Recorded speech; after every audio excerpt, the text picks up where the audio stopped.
ওকে, আমরা চলে এসেছি একটি নতুন ভিডিওতে। আমরা আমাদের ফিজিক্স বইয়ের একাদশ অধ্যায় চাপ, এই চ্যাপ্টারের যে সকল কোশ্চেনগুলো আমরা পড়বো সেগুলো সম্পর্কে অলরেডি আগের ভিডিওতে জেনে গিয়েছি, এবং এই ভিডিও থেকে আমরা এই চ্যাপ্টারের বিভিন্ন কোশ্চেনগুলো সলভ করব। তো আজকের এই ভিডিওতে আমরা এই চ্যাপ্টারের যেই 4টা অতি সংক্ষিপ্ত প্রশ্ন রয়েছে সেই 4টা অতি সংক্ষিপ্ত প্রশ্ন সলভ করব।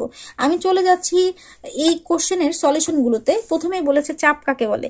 তো মোটামুটি চাপ কাকে বলে সেটা আমরা জানি। এখানে যেই আমি পেজটা রাখলাম এটার উপরে এখন যদি আমি 2-1টা ঘুষি দিই, তাহলে এই ঘুষিটা দেওয়ার ফলে এটার ভিতরে যে বলটা প্রয়োগ হবে সেটাই কিন্তু চাপ। চাপ সম্পর্কে কিন্তু আমরা আরো একবার কথা বলেছিলাম আমরা স্থিতিস্থাপকতা চ্যাপ্টারে, যেখানে আমরা পড়েছিলাম একই জিনিসই পড়েছিলাম যে একক ক্ষেত্রফলে প্রযুক্ত বলই হচ্ছে চাপ।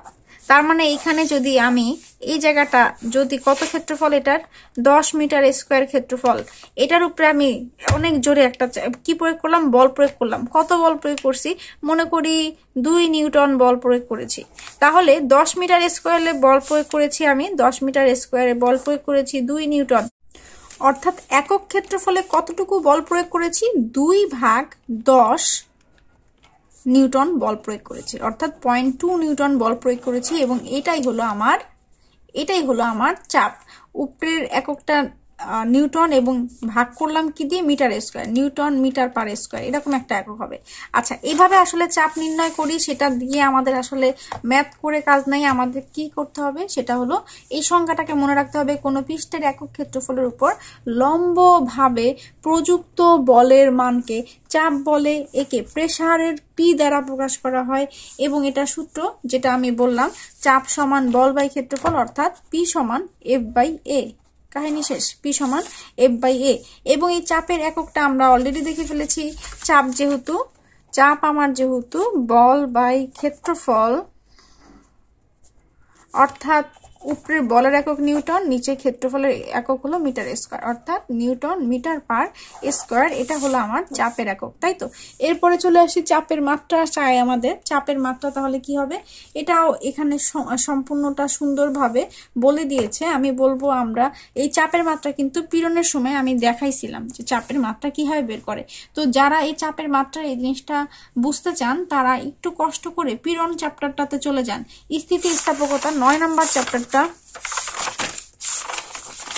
এই যে 9 নম্বর চ্যাপ্টারের প্রথমের দিকের ভিডিওতে দেখবেন পীড়নের মাত্রা সমীকরণ। তখন কিন্তু আমি এটা দেখেছিলাম, পীড়নের মাত্রা সমীকরণ ml ইনভার্স 1 t ইনভার্স 2। চাপের মাত্রাও কিন্তু ml ইনভার্স 1 t ইনভার্স 2, একই প্রমাণ। তো ওই ভিডিওটা দেখলেই আপনারা চাপের এই মাত্রাটা শিখে যাবেন। একই ভিডিও, আমি এটা ওখানে দেখাই দিচ্ছি এই জায়গাটা। এটা আপনারা, আর এটা তো পুরোটুকু মাঝে মাঝে যদি অতি সংক্ষিপ্ততে আসে, এটা কিন্তু পুরোটুকু আপনাকে লিখতে হবে না, তখন আপনাকে এই মুখস্থ মানটা লিখতে হবে। তো এটা মুখস্থ করে দিলেই হয়ে যাবে। তো আমি আশা করি এটাতে প্রবলেম হবে না। তো আমি এখন যেটা শিখাবো একটা জিনিস, চাপের একক newton metre per second square. এটাকে আরেকটা একক বলা হয়, এইটাকেই আরেকটা কথা বলে আর কি। এই এককটার নাম আরেকটা একক দিয়ে প্রকাশ করা হয়, সেটা হলো প্যাসকেল। অর্থাৎ চাপকে প্যাসকেল এককেও প্রকাশ করা হয়, এটারই নাম দেওয়া হয়েছে প্যাসকেল। আচ্ছা, তো এখন এই প্যাসকেলটা কেন নাম দেওয়া হয়েছে সেটা একটু আমরা শুনে নেই। প্যাসকেল হলো একজন বিজ্ঞানী যে চাপ সংক্রান্ত কিছু সূত্র দিয়েছিল। আচ্ছা, তাহলে আমরা একটু শুনবো যে আসলে 1 প্যাসকেল চাপ এটা আমরা কাকে বলবো, 1 প্যাসকেল চাপ। তো আমরা তো চাপের সূত্রটা পেয়ে গেছি, P = F/A। অর্থাৎ চাপের ক্ষেত্রে আমরা সূত্রটা জানি P = F/A, এবং আমাকে বলে দিছে, আমি তো এটা একবার বললামই যে চাপের এককটা কি হবে, newton metre per second square. এটাকে আমরা আবার প্যাসকেলও বলি। এখন আমাকে বলছে যে যদি এই চাপটার মান কত হয়, 1 প্যাসকেল হয়, তাহলে 1 প্যাসকেল মানেটা কি। 1 প্যাসকেল মানে আমার বুঝাইতে হলে অবশ্যই এই সূত্রের মানটাকে 1 রাখার জন্য আমাকে যে বল নিতে হবে সেটার মানও আমি রাখবো 1 নিউটন, এবং যেই ক্ষেত্রফলটা নিব সেটার মানও আমাকে রাখতে হবে 1 মিটার স্কোয়ার। তাহলেই না আমি 1 ভাগ করে 1 newton metre per second square, অর্থাৎ 1 প্যাসকেল পাবো, তাই তো। তাহলে আমি এই মানটা পাবো। তাহলে আমার বলও 1 নিউটন, আমার ক্ষেত্রফলও কি 1 নিউটন, রাইট। তো এটাই আমাদের করতে হবে, এবং এটাই এখানে লিখে দিয়েছি। কি লিখে দিয়েছি, এই জিনিসটাই, 1 মিটার স্কোয়ার ক্ষেত্রফলের উপর 1 নিউটন বল লম্বভাবে প্রযুক্ত হলে, একবারে লম্বভাবে প্রযুক্ত হলে যেই চাপের সৃষ্টি হয় তাকে আমরা কি বলবো, 1 প্যাসকেল চাপ বলবো। তো এই ছিল এক প্যাসকেল চাপের সংজ্ঞা, যেটা আপনারা বুঝার একবারে ইজিলি বুঝার কথা। জাস্ট এখানে এক প্যাসকেল বানাইতে হবে, এর কারণে উপরেরটার মানও 1 নিউটন, নিচেরটার মানও 1 মিটার স্কয়ার। 1 মিটার স্কয়ার ক্ষেত্রফলের উপর যদি আমি 1 নিউটন বল লম্বভাবে প্রয়োগ করি, তাহলে আমরা যেই চাপটা পাবো সেই চাপটা হলো এক প্যাসকেল চাপ। ঠিক আছে, তো এই কাহিনী শেষ। চাপ নিয়ে আর কিছু আমি এক্সট্রা ভাবে বলবো না।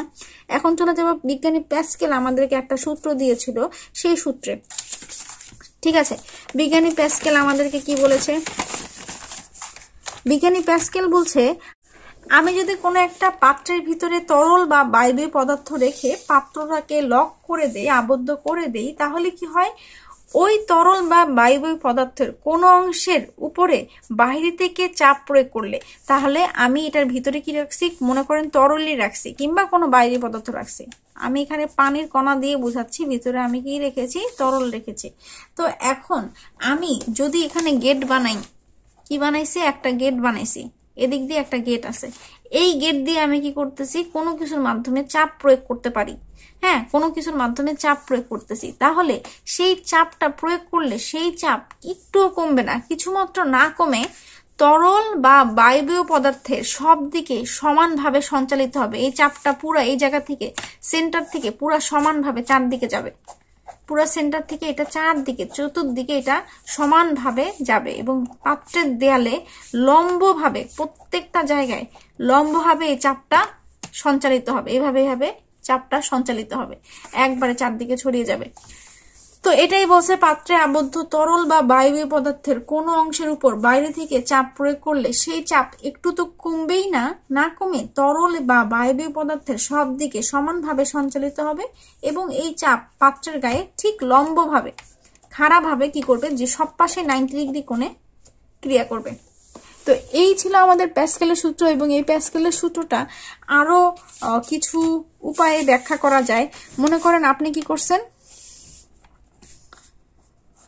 আপনি একটা এরকম গোলাকার একটা পাত্র নিয়েছেন, যেই পাত্রর গোল হচ্ছে না। আসলে অনেকগুলো চ্যাপ্টারের ভিডিও একসাথে বানানোর কারণে খুব বেশি টায়ার্ড, তো আমি গোল না বানাতে পারার জন্য একটু দুঃখিত। যাই হোক, তো এরকম যদি একটা পাত্র নেন যেটার আসলে 4টা ছিদ্র, তো আপনি কি করতেছেন? এই ছিদ্র দিয়ে পানি প্রবেশ করাচ্ছেন। হ্যাঁ, চিত্রটা ওইভাবে নিয়ন্ত্রিত, পানি প্রবেশ করাচ্ছেন। ভিতরে তো কিছু পানি আছেই, বা এই জায়গাগুলো আপাতত কোনো একটা কর্ক দিয়ে লক করা আছে। হ্যাঁ, ভিতরে কি আছে? পানি আছে। তো প্যাসকেল আমাদেরকে দেখাই দিছে, যদি শুধুমাত্র আমরা শুরুর দিকে শুধু এটা ওপেন, বাকি সবগুলা কি অফ আছে। তো এটা ওপেন করে আপনি এখান দিয়ে পানির ফোর্স দিচ্ছেন এবং এট এ টাইমে এখানকার যে কর্কটা, এখানকার যে কর্কটা, সেই 3টা যদি সরায় ফেলান, তাহলে আপনারা যেটা দেখবেন সেটা হলো এদিক দিয়ে পানি প্রবেশ করতেছে। এগুলো সব ফার্স্টে লক ছিল, এরপর আপনি খুলে দিয়েছেন। খুলে দেওয়ার সাথে সাথে একই সাথে এট এ টাইমে 4 দিক দিয়ে পানির ফোয়ারা বের হতে থাকবে। অর্থাৎ প্যাসকেল আসলে কি বুঝাতে চাইছে? প্যাসকেল বুঝাতে চাইছে, এই যে দেখেন আমি চাপ দিলাম, এটার ভিতরে পানির প্রেসারটাকে বাড়াই দিলাম, সাথে সাথে পানি চারদিকে লম্বভাবে এইভাবে বের হচ্ছে।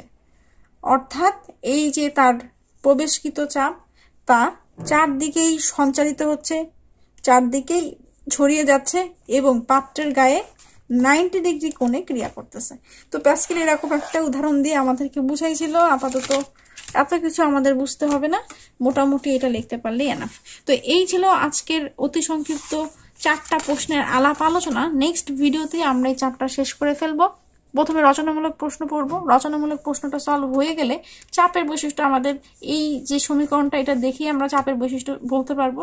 এবং ছোট্ট একটা ম্যাথ আছে, এই যে P = H ρg, এই সমীকরণ থেকে সেই ম্যাথটা সলভ করে ফেলবো ইনশাল্লাহ। তো দেখা হচ্ছে নেক্সট ভিডিওতে। সবাই আমরা ভালো থাকবো, সুস্থ থাকবো এবং ফিজিক্স পড়তে থাকবো। আল্লাহ হাফিজ।